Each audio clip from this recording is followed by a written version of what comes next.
Então, agora é hora das notícias do Legislativo, porque ontem foi dia de reunião ordinária, a de número 58, e os vereadores aprovaram, em primeira análise e por unanimidade, projeto de lei de autoria do Executivo que cria 630 postos de trabalho na área da saúde do município, todos eles a serem preenchidos por meio de concurso público. A proposta estabelece que serão 40 vagas para agente de apoio à saúde, 10 para agente de suporte em tecnologias, 20 para assistente social, 50 de auxiliar de saúde bucal, 20 para contador, 50 para enfermeiro, 25 de fisioterapeuta, 20 de fonoaudiólogo e 10 para médico veterinário.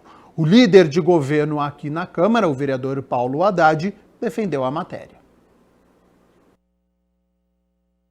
Nós já tivemos nessa casa um projeto de reestruturação da Secretaria Municipal de Saúde, um projeto de extrema importância, de extrema relevância, com impacto importante, né, para a população de Campinas. Hoje nós temos a telemedicina, que já faz parte da nossa realidade, enfim, outras ações dentro da reestruturação que estão sendo implementadas, mas, enfim, um projeto agora estruturante, reposição do número de funcionários que já se fazia ou já se faz necessário, haja vista, muitas vezes, a dificuldade de atendimento a nossa população, muitas vezes por deficiência de RH. Na discussão da proposta, o vice-líder de governo na Câmara, o vereador Fernando Mendes, diz que vai propor uma emenda para a contratação de profissionais para outras funções na saúde. E eu não vejo nada aqui nessas contratações voltado para o quesito da visão. Eu vejo aqui contratando contador. Não sei se posto de saúde precisa de contador. Gostaria que alguém me falasse aí sobre isso, né? Desculpe aí a minha falta de conhecimento, mas são cargos para a saúde, né? Aqui está falando de contratar 20 cargos de contador. Não entendi. Porém, é claro que nós entendemos, como já foi falado, esse grande gargalo que existe, essa grande necessidade, porém, você hoje tem, nos 64 postos de saúde, mais ou menos 500 pessoas por posto de saúde numa fila para o oftalmologista. E quem faz triagem em posto de saúde é enfermeiro, que inclusive está com problema de visão. E quando se faz toda essa alegoria aqui de cargos para concurso público, não coloca o fornecedor de correção visual, o profissional optometrista, para fazer parte aqui dessa grande lista.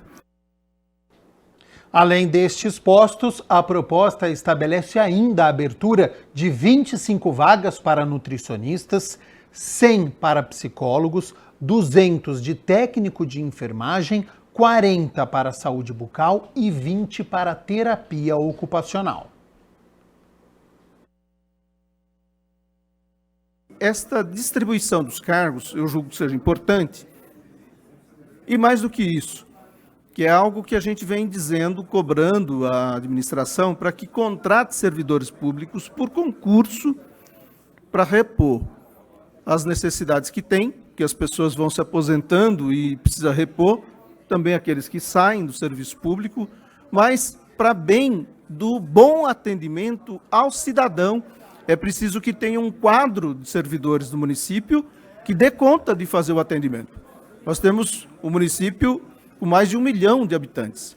E se vocês observarem, senhoras e senhores, nas regionais, quase não há servidor de carreira. A maioria é contratado ou função gratificada, função de livre nomeação. Isso, para o município, traz um problema a médio e longo prazo. Por isso, eu votarei favorável a esse projeto de lei. E a gente lembra aqui que essa proposta ainda precisa ser aprovada em segunda análise em plenário durante reunião ordinária, ser sancionado pelo prefeito para que então se torne lei municipal e aí sim possibilite a realização dos concursos e das contratações.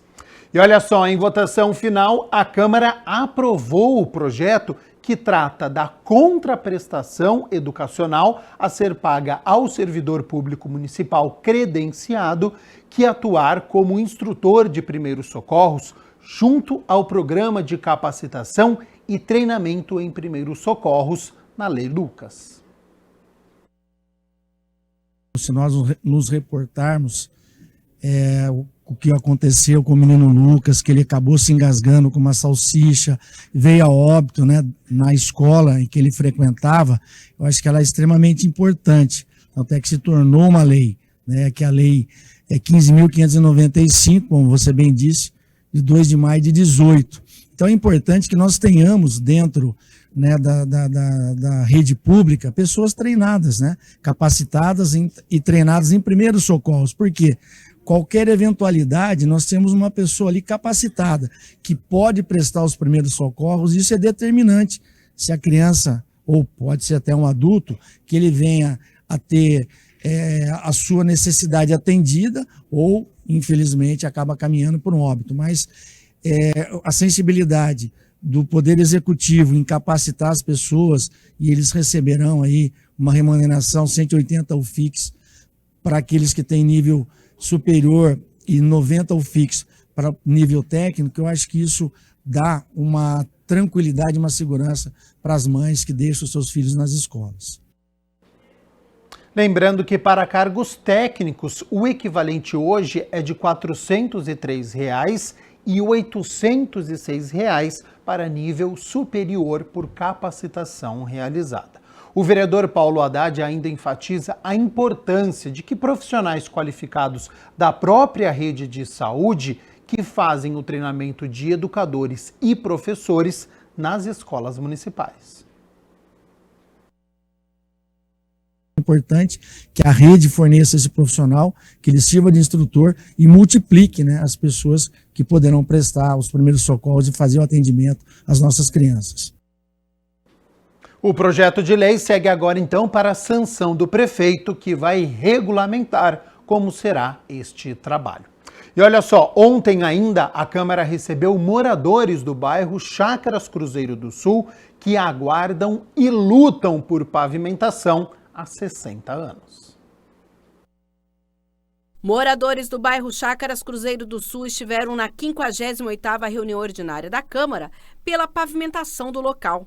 Com faixas, eles pediam a atenção dos vereadores em uma luta que é antiga.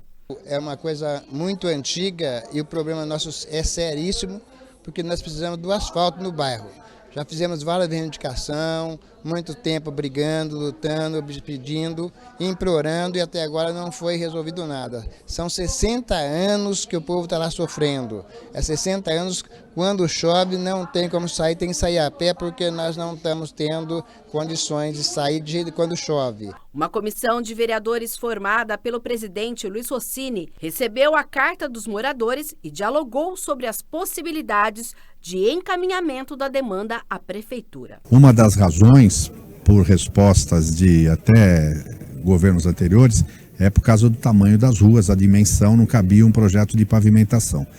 Então, com essas chuvas, inclusive de hoje, a situação do bairro ficou intransitável, né? Todos os moradores, com razão, vieram pedir apoio da Câmara para ajudar, junto ao governo, a acelerar as providências para que eles tenham o pavimento no bairro. Então, recebemos um documento da Associação de Moradores, do conjunto de moradores que aqui vieram, e o compromisso é que nós vamos encaminhar isso ao governo, tentar intermediar uma reunião para ver se a partir dessas negociações, né, consiga atender a reivindicação deles, que é justa, né? Hoje o asfalto é qualidade de vida, né? Dia de chuva, a pessoa não consegue chegar em casa, muita lama, muito bairro, às vezes fica intransitável. Dia de sol, muita poeira, às vezes afetando a saúde pública, principalmente dos idosos, crianças. Então essa é uma reivindicação justa e nós vamos buscar, como Câmara e todos os vereadores que receberam os moradores, intermediar esse processo junto à Prefeitura. Os moradores do bairro Chácaras Cruzeiro do Sul, que fica no distrito do Campo Grande, defendem as melhorias, uma vez que, de acordo com eles, o valor do IPTU é alto naquela região. Pagamos um absurdo, enquanto tem muitos bairros aí que não pagam IPTU, não pagam luz, não pagam nada, tem asfalto. E o nosso bairro nós pagamos IPTU, todo legalizado, o nosso bairro é legalizado, são 252 moradores, proprietários de chácaras, e nós estamos com a situação crítica. Está saindo loteamento em volta do bairro todinho, vai estar ficando só o nosso bairro no meio, ilhado ali, sem asfalto. E nós constatamos que é verdade, porque vários carnês de IPTU, no valor de 3 a 5 mil reais por ano eles pagam, e as ruas estão intransitáveis. Reclamaram também que está faltando, inclusive lá, a manutenção das ruas, né? Nesse período agora, que às vezes acontece chuva, erosão, enfim, fica intransitável lá os veículos. Enfim, é uma pauta justa, a gente entende que tem recursos, tem condição de atender esse pleito e é um pleito legítimo, né? E para você conferir todas as discussões e votações da reunião ordinária de número 58, é só acessar youtube.com/TV Câmara Campinas. Tem uma aba lá escrito ao vivo e você encontra a reunião ordinária de número 58. A gente segue aqui com as notícias do Legislativo, porque ontem pela manhã a Comissão de Finanças e Orçamento realizou uma audiência pública para demonstração e avaliação das metas fiscais do município do segundo quadrimestre de 2023, realizada pelo Poder Executivo. A 35ª audiência pública para demonstração e avaliação pelo Poder Executivo das metas fiscais do segundo quadrimestre de 2023 de Campinas foi realizada no plenário da Câmara. As emendas impositivas destinadas pelos vereadores também estiveram em pauta. Eu acho importante todas as audiências públicas, quando fala do dinheiro público, das questões de contas prestadas do dinheiro público da saúde, seja de onde for, do IPTU, tudo, tributos, a gente está passando para a população está acompanhando e essa casa também, os vereadores estão acompanhando. Essa audiência ela foi uma das mais importantes, porque eu falo que nós tivemos aí um ano com as emendas impositivas dos vereadores que foram colocadas aí. E aí foi até falado aqui sobre a questão das emendas, né? Algumas foram concretizadas, muitas delas ainda não, por ser uma questão nova na cidade de Campinas. Além do presidente da Comissão Permanente de Finanças e Orçamento, o vereador Carlinhos Camelô, outros 2 parlamentares participaram. A vereadora Guida Calisto, que fez parte da mesa, e o vereador Cecílio Santos. Dizer que é importante esse momento de debate, de discussão e de explanação da própria Secretaria de Finanças, porque é a partir de uma audiência pública como essa que nós poderemos talvez entender melhor o orçamento, né, fazer uma demonstração aí do cumprimento das metas fiscais, né, desse primeiro período de 2023, né, desse ano, ver como é que anda a receita pública, as despesas, enfim. Então, acho que é um importante momento para nós debatermos, entendermos melhor os números, né? O financiamento público, as finanças públicas. Não é uma matéria fácil, mas é uma matéria necessária, principalmente para quem é vereador, né, vereador Carlinhos? Para que a gente possa entender para onde estão indo os recursos públicos e também, se necessário, cobrar e acompanhar aí o executivo na aplicação desses recursos. Há uma projeção de crescimento econômico, né? Então, parece não ter parece estar desconexo. A outra questão é em relação também a transferências, as transferências do Sistema Único de Saúde. Embora a gente perceba que houve um crescimento comparado com o ano passado, aqui aparece um decréscimo, né? E a gente, acompanhando a evolução do orçamento nacional, viu que houve um incremento no orçamento nacional. O executivo foi representado pelo diretor de Contabilidade e Orçamento, que apresentou números referentes às receitas e despesas. A audiência pública aqui ela tem como objetivo, né, apresentar as metas fiscais realizadas no segundo quadrimestre desse ano, em atendimento aí ao artigo 9º da Lei de Responsabilidade Fiscal. Como de praxe, a gente costuma iniciar a apresentação pelas receitas que foram previstas e realizadas no orçamento, passando aí pelas despesas e depois os resultados fiscais obtidos até o segundo quadrimestre. Então, as receitas totais da Prefeitura realizadas de janeiro a agosto foi de 5.513.100.000, sendo que em 2022, nesse mesmo período, foi de 5.362.000.000. Então, houve uma variação aí de 2,8% nominal e real, ela apresentou queda de menos 1,7%, né? As receitas correntes, elas teve uma realização de 5.105.400.000 contra 4.868.400.000, uma variação de 4,9% nominal e real de 0,2%. Presidida pelo vereador Jair da Farmácia, a 7ª reunião da Comissão dos Idosos recebeu especialistas para falar sobre as violações ao Estatuto do Idoso nos casos de alienação parental. Participaram do debate o ativista e presidente da entidade Pilares da Família, o Marcelo Bonifácio, e também a escritora e psicóloga jurídica Liliane Santi.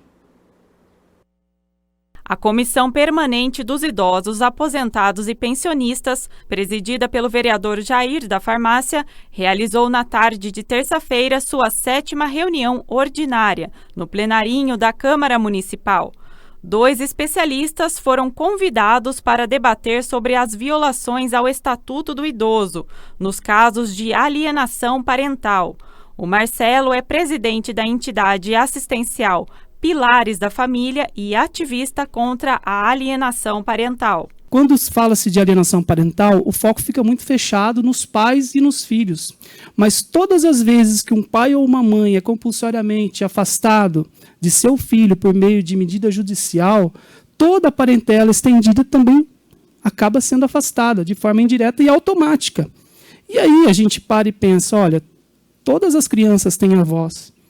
Então, todas as vezes que um juiz afasta um pai e uma mãe de uma criança, ele automaticamente está afastando toda a parentela e também os avós. A escritora e psicóloga jurídica, especialista em alienação parental, abordou um outro aspecto da alienação, quando ela é feita por um filho adulto contra o pai idoso e que recebe aposentadoria. Isso, infelizmente, tem acontecido em todas as classes sociais.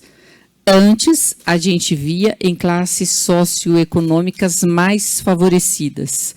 Então, o pai ganhava uma aposentadoria muito boa ou tinha bens grandes para que o outro administrasse, fazendas, etc. A gente via, então, as pessoas tentando interditar o pai. Então, que é alienação parental? A interferência na formação psicológica do outro e o impedimento, né, que o restante da família tem acesso àquela pessoa. A ideia hoje de estar falando sobre esse assunto aqui na Câmara Municipal é justamente jogar luz e pedir para que vocês, legisladores, deem a devida atenção. Durante a reunião, ao compartilhar sua experiência, o vereador destacou a importância de ter esse cuidado com as pessoas idosas. Eu mesmo cuidei da mãe e do meu pai, até o fim.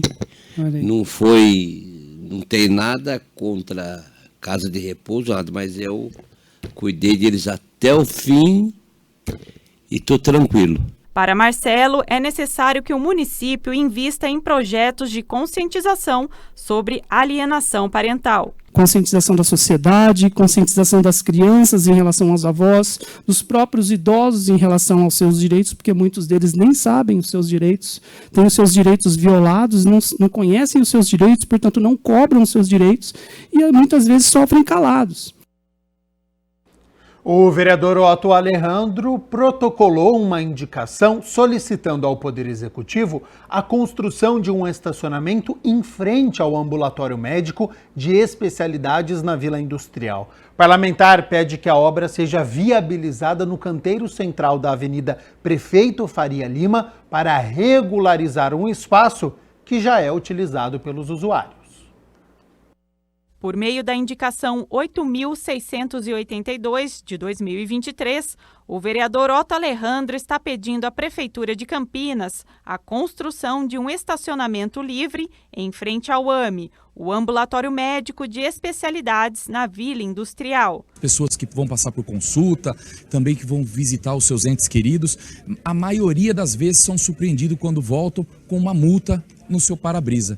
Então a gente está fazendo essa indicação justamente para a Prefeitura organizar ali. No documento, o parlamentar cobra a realização de estudos junto aos setores competentes da administração municipal para viabilizar a obra, que poderá ser feita no canteiro central da Avenida Prefeito Faria Lima, em frente à unidade de saúde. Eu também já fui atuado ali, né, por falta de vagas de estacionamento, a ideia que vem multa mesmo, e recebi diversas mensagens através das redes sociais, também de usuários ali que também foram autuados. Então, eu resolvi fazer essa indicação, vou levar pessoalmente para o prefeito. Segundo o vereador, essa área já é utilizada pelos usuários do Hospital Mário Gatti e também do próprio AME. Por isso, necessita de melhorias e adequações. A ideia é evitar que os motoristas continuem estacionando de forma irregular e, com isso, contribuir também com a segurança no trânsito. Então a gente está pedindo para a Prefeitura fazer esse bolsão, esse estacionamento ali para poder trazer a tranquilidade e a segurança ali a todas as pessoas que vão tanto no AME quanto no Mário Gatti. Projeto de lei de autoria do vereador Paulo Búfalo determina a criação do mês de conscientização da vacinação antirrábica. O PNPR, Programa Nacional de Profilaxia da Raiva, criado em 1973, implantou, entre outras ações, a vacinação antirrábica canina e felina em todo o território nacional. Essa atividade resultou num decréscimo significativo nos casos de raiva, o que permitiu um controle da raiva urbana no país. A raiva é uma infecção viral aguda que pode acometer animais e seres humanos. A doença ataca o sistema nervoso central do hospedeiro, causando inflamação no cérebro e evolui de forma bem rápida.